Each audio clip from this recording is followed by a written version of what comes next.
አንዳንድ ጊዜ የሀገሬ ልጆች እንደምን አደራችሁ ብዙ ቪዲዮ ብዙ ሰው ላከልኝና መልስ ብሰጥበት ብዬ አስባለሁ። አይ ቲንክ የኔ ባል ነጭ ስለሆነም ይመስለኛል ነጭ ነው።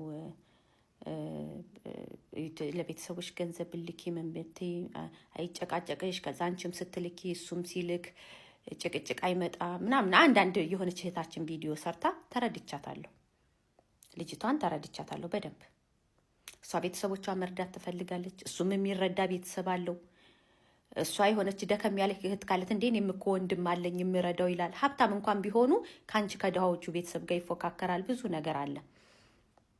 ትዳር እድል ነው ብዬ ነው የማስበው። ነጭ፣ ፈረንጅ፣ ይሄ አበሻ፣ ናይጄሪያ፣ ሱዳን፣ አረብ፣ ህንድ የምንለው አይደለም። ትዳር እድል ነው። እግዚአብሔር የሰጠንን እድል አመስግነን መኖር ነው እንጂ ይሄ ዜጋ ብታገቢ እንደኔ ደስተኛ ትሆኛለሽ፣ ይሄኛውን ዜጋ ብታገቢ እንደኔ ትለወጫለሽ፣ ይሄኛውን ዜጋ ብታገቢ ኖሮ እንደኔ እንትን ትሆኛለሽ ማለት አንችልም። አሁን ብዙ ሰዎች መጥተው ነጭ ያገቡት ሴቶች ጋራ ሰውየው እኮ ሰራተኛ ነው ያገባው ይላሉ።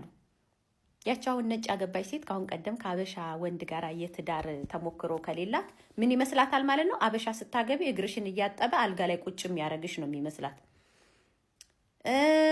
እዚህ ጋር ደግሞ ነጭ ያገባችዋ ጋር ስትመጡ በቃ ሁሉን ነገር ፋ ብልጭ ስትል በቃ ህይወቷ በሙሉ የወርቅ ወንበር ላይ የተቀመጠኝ።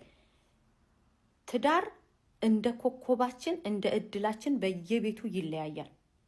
የአንደኛዋ ትዳር ሲኦል ነው፣ የአንደኛዋ ትዳር ደግሞ ገነት ነው፣ የአንደኛዋ ደግሞ በሲኦልና በገነት መካከል ያለ ነው። የተለያየ ነው። እድላችን እጣፋንታችን ነው የሚወስነው እና ደግሞ ምርጫችን ምንድነው? ነጭ ያገቡ ሴቶች ለሱ ሲጋለጣሉ። ዲሞክራሲ አለ። ነጭ እሱም ለራሱ የሚያጨስ ከሆነ ላጨስ ካልሹ ኦኬ ሞክሪ፣ ጥሩ አይደለም ሞክሪ ይልሻል። ታጨሻለሽ፣ አብረሽ ሲጦስ ትጦዣለሽ። በአበሻ ደግሞ የሰካራ ሚስት ሰካራም አትሆንም።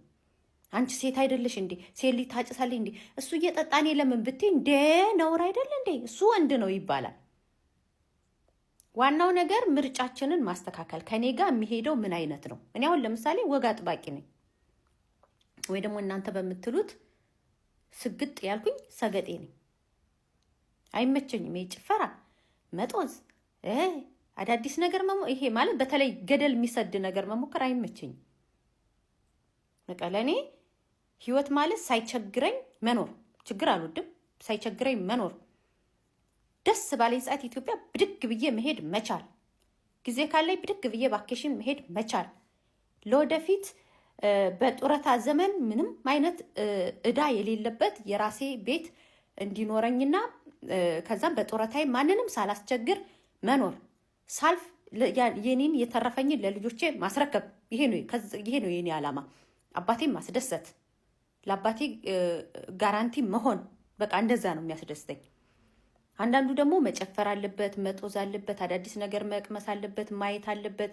የአፍሪካውያን ጭፈራ ቤት፣ የጋና ጭፈራ ቤት፣ የአበሻ ጭፈራ ቤት። የአበሻ እንኳ ይዘጋል ውጭ ሀገር። የፈረንጆች ጭፈራ ቤት በቃ ጭፍር ማድረግ፣ በመጠጥ ገላው መታጠብ ነው የአንዳንድ ሰው ህይወት። ሰው ህይወት ምርጫ ናት። ሌላው ቤት ውስጥ እውነቱን ለመናገር እኔ አሁን መቅደስን ብትጠይቁኝ እውነቱን ለመናገር እኔ ከባለቤቴ ጋር ብፋታ ድጋሚ ነጭ አሊዝምም አላገባም። ሲጀመር ትዳር የሚባል አላገባም። ለምን በሉ ባለቤቴ መጥፎ ሰው ሆኖ አይደለም። ሲጀመር እንደ ባለቤቴ አይነት ባል ድጋሚ እንደማላገኝ ያውቀዋለሁ። አያጨስም፣ አይጠጣም፣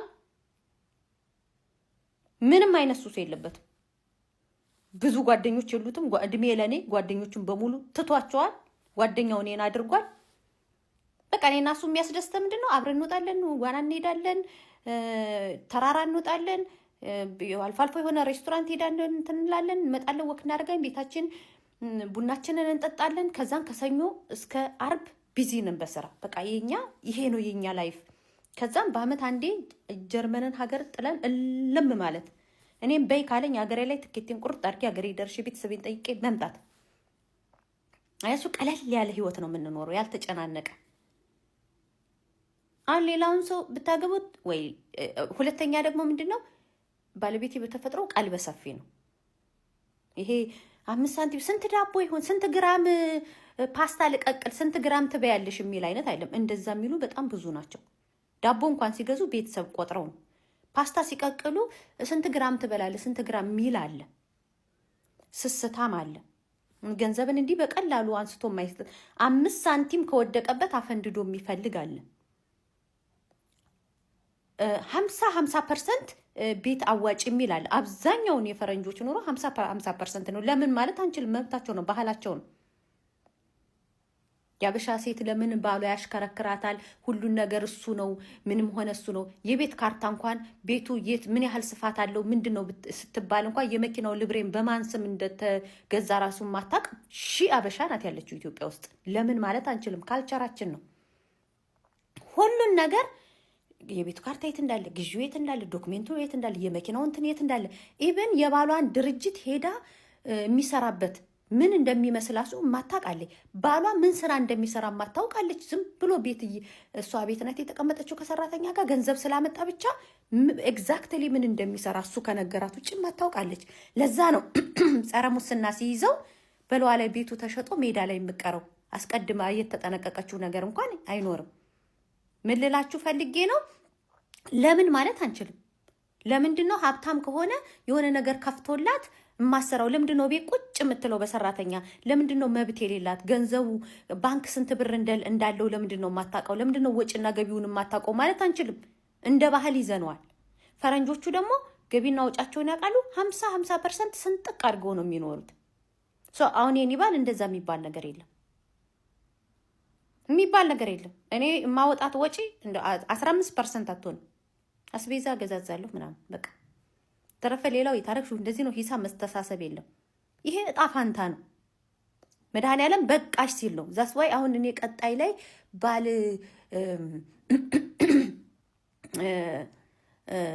ብፈታ አያድርገው ከዚህ እድሜ በኋላ ሲጀመር እኔ አልፈልግም። ብፈታ ድጋሚ አላገባም የምላችሁ ለዛ ነው። ድጋሚ አላገባም። ከአበሻም ጋር ልስማማም ከነጭም ጋር ልስማማም። ለምን እያየኋቸው ነው። ብዙ አንድ እህት መኪናዋ ተበላሽቶባት የመኪና እንትን አስገብታው ላራቀን ነው እንጂ አላቅም ብቻ ተበላሽቶባት አስገባችሁ። ከዛ ከጥቅም ውጭ ሆኖ ተሸጠ ይሆን ብቻ ሌላ እስክገዛ ድረስ በወር 20 ዩሮ ነው ምናምን ያስከፍላል ነበር የነዳጅ መስሪያ ቤት ስላደረሳት ብቻ። ባሏ አብረው የምትኖረው ህጋዊ ባሏ ይህን ስትነግረኝ ወይኔ ያልኩኝ። እኔ እኮ ጓደኛዬ ከኢትዮጵያ መጣይ ብዬ ፍራንክፈርት ንዳው ስለው ይነደዋል። ወይ ይሄንን ኮፊ ማሽን ለጓደኛዬ ልሰጣት ነበር ላደርስላት ነበረ ንዳው ስለው ይነደዋል። እንዴ ለምን አይልም? በባቡር እንሂድ በአገር አቋራጭ አይልም። ንዳው ካልኩት ይነደዋል። አሁን እዚህ ከተማ ላይ እስቲ ከከተማ ወጣ ብለን ሌላ ከተማ ሄደን እርግት ያለ ቦታ ገዝተን እንምጣ ከግርግር ካልኩት እመቤቴን እኔ ሙኒክ ተቀምጬ ዳሃው ሄደን ሾፒንግ አድርገን እንምጣ ካልኩት ሁለተኛ ከተማ ላይ ሄደን ማለት ትልቅ ከተማ ላይ ከግርግሩ ይወጣ ካለን ይነደዋል። ነዳጅ እንኳን አይደለም መስሪያ ቤቴ መኪና የተበላሽቶብኝ ይቅርና እኔ የሆነ ቦታ ዝም ብለን እንንዳው ካልኩት ይነደዋል። አያችሁ ድጋሚ አላገኝም የምላችሁ ለዛ ነው። ይሄ ሳንቲም ላይ ፎከስ የሚያደርግ አይደለም። እሷ ደስተኛ ናት ወይ? እሷ ደስተኛ ስትሆን እኔ ደስተኛ ነኝ ወይ ነው ዋናው ነገር። ቤተሰብ መርዳት ባህላቸው አይደለም። ደስም አይላቸውም ብዙ ነጮች። አንዳንድ ነገር ሊደግፍ ይችላል፣ ግን የሆነ ቀን ቱማ ይችላል። እኔ ግን አባቴንም ልጄንም ቀጥ አድርጌ ሲይዛቸው ለምን አይልም። 1000 ዩሮ ልልክ ነው ካልኩኝ ልልክ ነው። ያው በእርግጥ 1000 ዩሮ ከላኩኝ 1500 አድርጌ ነው የምልከው። 500 ልልክ ነው ካልኩኝ ያው 5 ጨምርበታለሁ። እንደዛም ሆነ እንዲህ ይሄን ያህል ብርማ ካለሽ አግዥኝ አይለኝም። ይሄ እድል ነው፣ በቃ ጣፋንታ ነው። ያ ማለት ሌላም ሰው እንደዛ ኔቨር ኤቨር ድጋሚ አላገኝም። ድጋሚ የማይገኝ እድል ነው። እስከ መጨረሻው ፈጣሪ ያዝልቅልኝ። ካላዘለቀልኝ ከዚህ በኋላ ከማንም ዓለም ወንድ ጋር አልስማማም። ስለዚህ መጸለይ ነው እንጂ ነጭ ስለሆነ ጥቁር ስለሆነ አይደለም። ነጮችም አሉ በጣም ቋጣሪዎች። እኔ አንዳንድ ሰዎች ሲነግሩኝ እንዴት ነው ከዚህ ሰውዬ ጋር ምጎርሰው ሳቀቃለሁ ነው የምለው። የሆድ ነገር ሆድ ይቆርጣል።